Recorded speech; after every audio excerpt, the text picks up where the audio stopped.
Teachers लोग, ये लोग तब तक मारते हैं बच्चे को जब तक बच्चा रोए नहीं। इसलिए लड़कियां तो मार खाती ही नहीं है, क्योंकि लड़कियों के पास कुछ ऐसा रहता है, इनबिल्ट रहता है इनके अंदर कुछ, तो ये विद इन अ सेकेंड आंसू निकाल सकती है। बेटा बेटा बेटा, अभी तो मैं कुछ करा भी नहीं है। बेटा बैठ जाओ, चुपचाप जाओ, बैठ जाओ।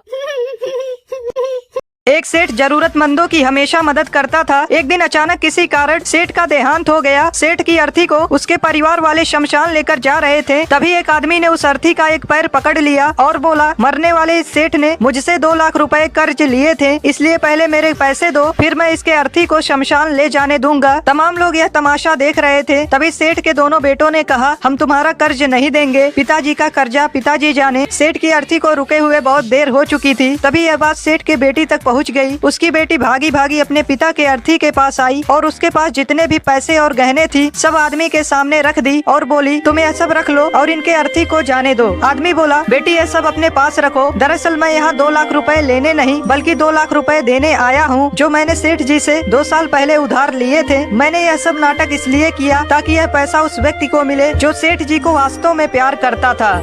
कल मैं घर लेट पहुंचा तो पापा ने पूछा, कहाँ था तू? मैंने बोला दोस्त के घर था। तो पापा ने मेरे ही सामने मेरे 10 दोस्तों को कॉल कर दी। उनमें से 4 दोस्तों ने कहा, हाँ अंकल वो यहीं था। 3 दोस्तों ने कहा कि हाँ अंकल वो अभी अभी गया है। 2 दोस्तों ने कहा, अंकल वो हमारे साथ ही है, पढ़ाई कर रहा है, कहो तो फोन दूं उसे। और एक दोस्त ने तो सारी हदें ही पार कर दी। मेरी ही आवाज में बोला, हाँ पापा बताओ क्या हुआ? कमीने दोस्त।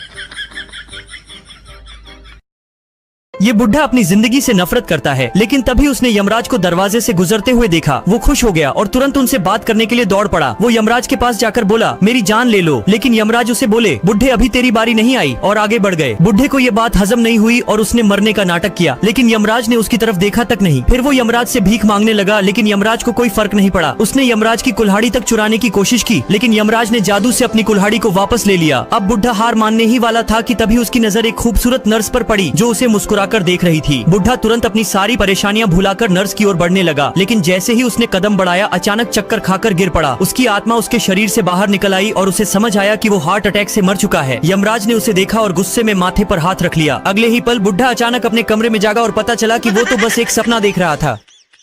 एक बार एक बेटा भागा भागा अपने पापा के पास आया और बोला, पापा हमारे घर में एक भूत है। पापा बोले कि भूत वूत जैसी कोई चीज नहीं होती, ये वहम अपने मन से निकाल दे। बेटा बोला कि पापा काम वाली बाई भागती भागती मेरे पास आई और बोली कि तुम अपने पापा के साथ यहाँ से निकल जाओ, इस घर में भूत का वास है। पापा ये सुनते ही डर गए और घर से निकलने की तैयारी करने लगे। जैसे ही बाहर जाने के लिए पापा ने दरवाजा खोला, इतने में बेटा बोला कि पापा हम अपने साथ काम वाली बाई को भी ले चलते हैं, वरना उसे भूत मार देगा। पापा बोले, बेटा हमारे घर में कोई काम वाली बाई ही नहीं है। एक कमरे में 5 दोस्त रहते थे। एक का नाम था पागल, दूसरे का नाम था बेवकूफ, तीसरे का नाम था दिमाग, चौथे का नाम था कोई नहीं, 5वें का नाम था किसी। एक दिन कोई नहीं ने किसी को मार दिया। उस वक्त बेवकूफ बाथरूम में नहा रहा था और दिमाग घूमने के लिए गया था।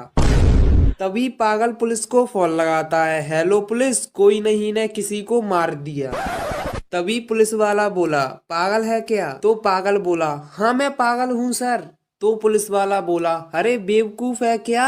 तभी पागल बोला, अरे सर बेवकूफ तो बाथरूम में नहा रहा है। तो पुलिस वाला बोला, अरे तेरे पास दिमाग नहीं है क्या? तभी पागल बोला, अरे सर वो तो घूमने के लिए गया है। तो पुलिस वाला बेहोश।